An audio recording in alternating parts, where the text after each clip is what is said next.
Jokic just gets it off in time. It's up. Oh, it's good! Nikola Jokic with the magician's vision. Jokic is away, and he scores in a fuss. Unbelievable. Jokic for three. The NBA spent the entire season trying to figure out how to stop Jokic. They doubled him, he found the open man. They trapped him, he made passes that don't exist in the playbook. They put their best defenders on him, he shot over them like they weren't there to put up one of the craziest, most dominant seasons we've ever seen in the NBA. No All-Stars, no All-NBA teammates, just him, carrying Denver on his back. And now, the Nuggets went and fixed every single weakness around him in the offseason. And if Jokic put up an all-time great season with basically zero help, what happens when he actually gets some? The whole league is about to find out. And trust me, they are not ready for what's coming. Masterful dish from Jokic. Jokic, no look, the blind feed. Jokic backing in, little hook shot, he's good. After winning 3 MVPs in the last 4 years, you'd think Nikola Jokic had reached his ceiling. I mean, at that point, we're talking about a guy already operating at an all-time great level. How much higher could he possibly go? Well, apparently higher, because last season, Jokic somehow leveled up a game, playing better basketball than he did in most of those MVP seasons, and those were already ridiculous. We're talking about a guy who was putting up video game numbers while casually dismantling defenses like it was a Tuesday scrimmage. But last year, that was beyond phenomenal. It puts him in rare company. Think about the absolute peak versions of the game's best players. Michael Jordan from the late 80s into the 90s, LeBron James in the early 2010s, Shaq in 2000, Curry in 2016, Hakeem in 94 winning MVP and Defensive Player of the Year, Duncan in 2003, Bird in 86. And now, Jokic's 2024 season might just join that list. Statistically, arguably one of the greatest seasons in NBA history. He averaged 29.6 points, 12.7 rebounds, 10.2 assists, and 1.8 steals per game, all while shooting an outrageous 62% from the field, 42% from three, and 80% from the free throw line. That level of efficiency is rare for any player, but unheard of for someone carrying this kind of scoring and playmaking load. He became the first center ever to average a triple-double for an entire season, joining Oscar Robertson and Russell Westbrook as the only players in league history to do it. His 34 triple-doubles were the most ever by a center, and that means he recorded one in almost half of the games he played. When stacked against Robertson and Westbrook's best triple-double season, Jokic comes out ahead in nearly every advanced stat, and he did it with a far greater efficiency. Both Robertson and Westbrook posted a true shooting percentage of 55% in their peak seasons. Jokic finished with 66%. The numbers didn't stop there. He set career highs in points, assists, and three-point percentage, while becoming the first player to ever finish top 3 in points, rebounds, and assists per game in the same season. His 32.2 PER ranked second in NBA history, trailing only Wilt Chamberlain. And he led the league in offensive box plus minus and offensive win shares. In several other categories, he was either at a career best levels or at the very top of the league. The impact on his team was staggering. The Nuggets were 19.8 points per 100 possessions, worse with him off the floor. With Jokic, they had one of the best offenses in NBA history. Without him, they would have ranked last. Every possession flowed through him, whether it was his passing, his outside shooting, or his dominance inside the paint. Jokic's season wasn't just statistically dominant, it was the kind of all-time peak that reshapes how a player's place in history is viewed. Statistically, Jokic's season looked more like something you'd expect from a point guard.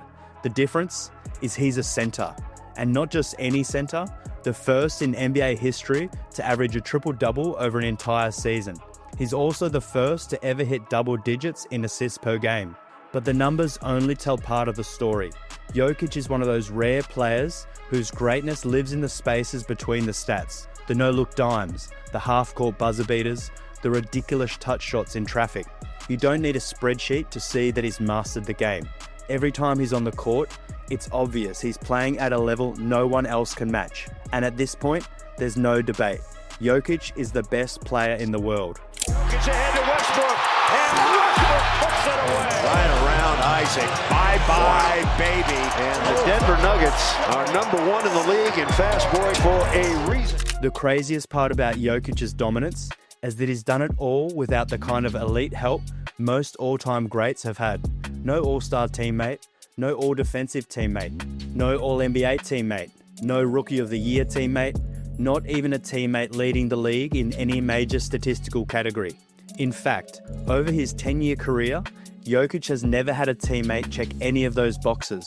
And in the last few seasons, it's fair to argue Denver could have added more championships to their resume if not for their thin bench and lack of depth.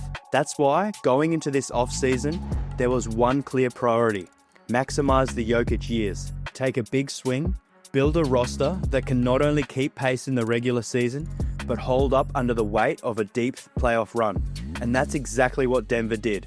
In the first 48 hours of free agency, they completely reshaped their roster.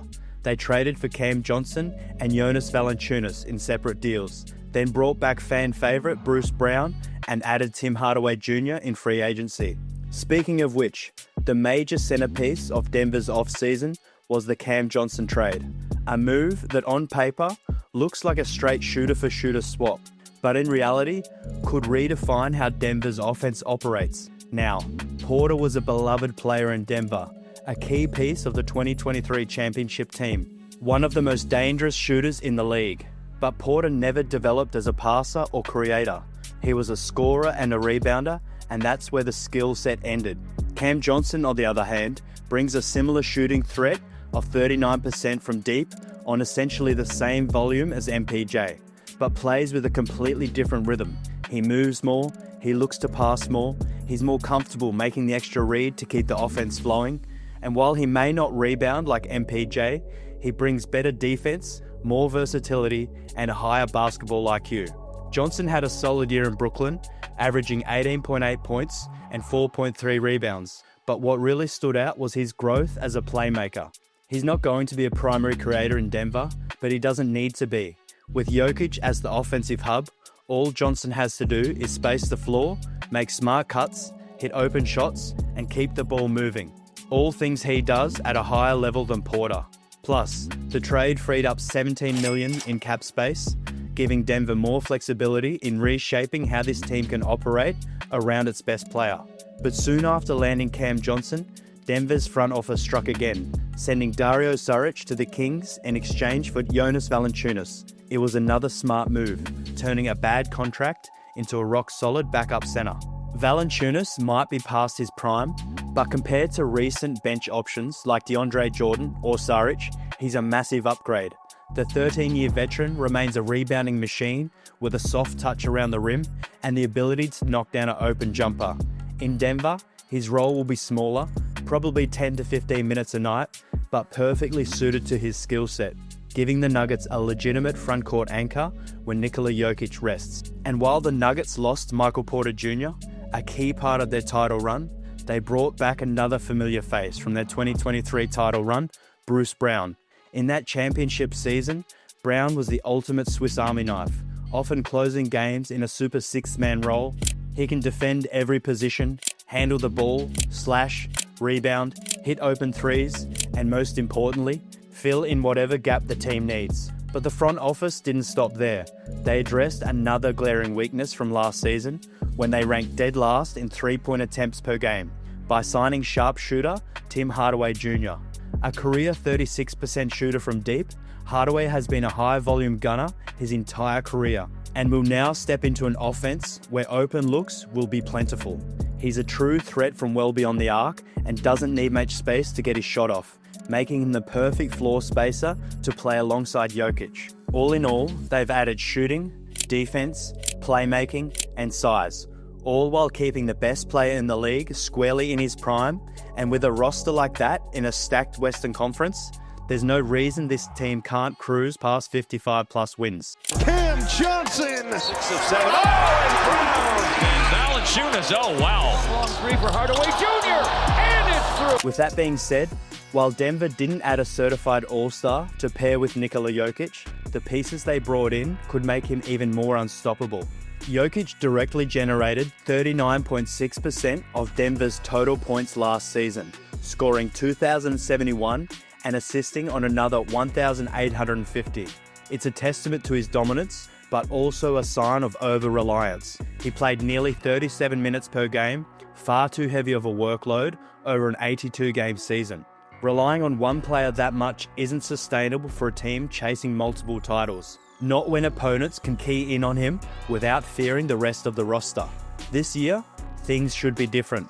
The Nuggets have depth, they now have the pieces to survive and even win the non-Jokic minutes. Jonas Valanciunas and Aaron Gordon give them enough size, skill and rebounding to hold their own when Jokic rests. Ideally, Jokic this coming season should be closer to 32-33 minutes per night, with some full rest days sprinkled in, preserving his legs for the playoffs. But another advantage of this retooled roster is that there isn't a single player you'd label as selfish on offense. Everyone in the starting five is a willing and capable passer, and the second unit might be just as strong in that regard. Cam Johnson brings not only shooting, but also underrated playmaking. Bruce Brown operates like a pseudo point guard, capable of running the offense, handling the ball, and making the right reads while rarely forcing his own shot. Jonas Valanciunas may not have a flashy passing reputation, but his court vision and decision-making have always been quietly excellent for a big man. If there's one player who breaks slightly from Denver's pass-happy, beautiful game approach, it's Tim Hardaway Jr. THJ is a born scorer, and he's never been shy about letting it fly.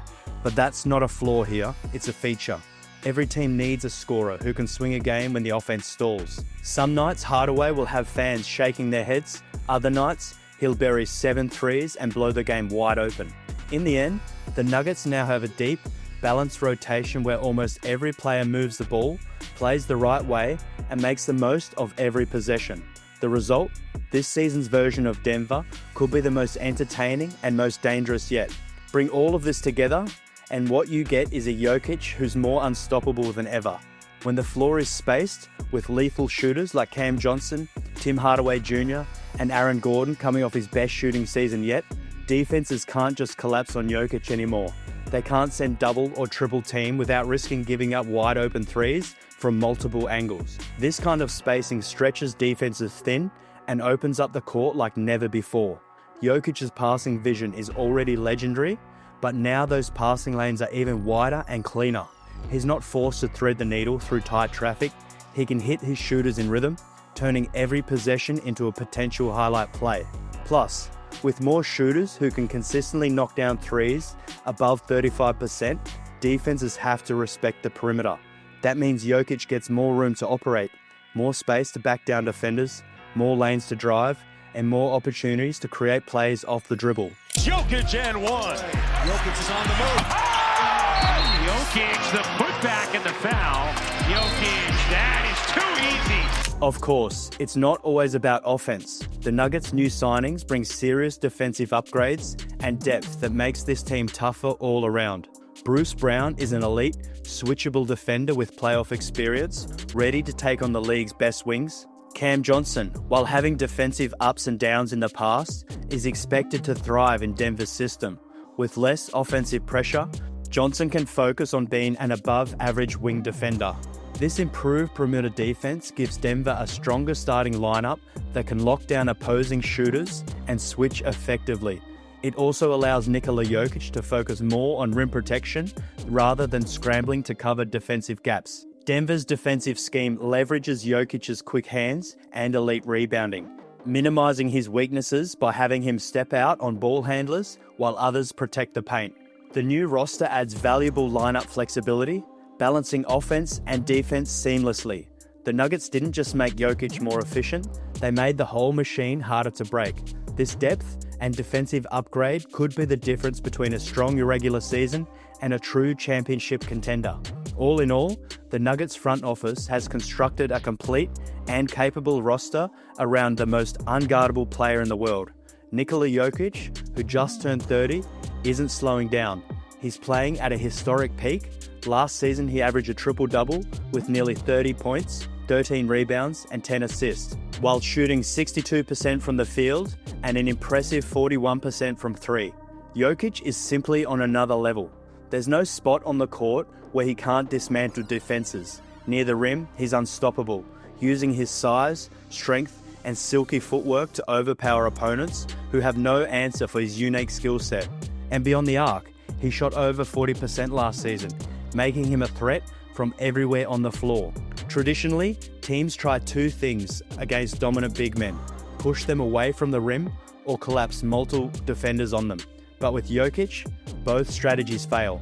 Double team him, he'll find the open shooter and make you pay.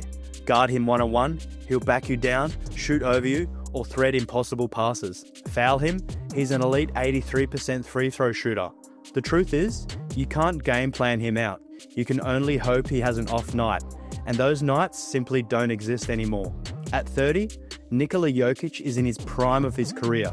Coming off the greatest season he's ever had, he's the league's best passer at a position not known for passing, and one of the best shooters at a position not known for shooting.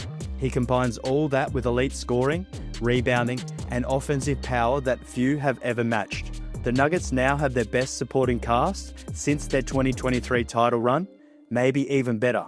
They're deeper, smarter, and scarier than ever before. Denver has built a roster that perfectly complements Jokic's unique skills and maximizes his dominance. After winning 3 MVPs in 5 years, it's hard to believe Jokic could get better, but he did. The Nuggets know this is their moment. They are all in to win now and have surrounded their superstar with the talent and depth to do just that. Jokic knows exactly where Brown is. Look out! And he hammers it home. It's like watching a video game out here. Jokic under to Brown. He scores again. So the question isn't, can Nikola Jokic dominate the NBA next season? It's who's going to stop him. Let me know in the comments if you think Jokic is a lock to win his 4th MVP this year. Don't forget to hit like, subscribe, and turn on notifications. We've got way more videos coming your way.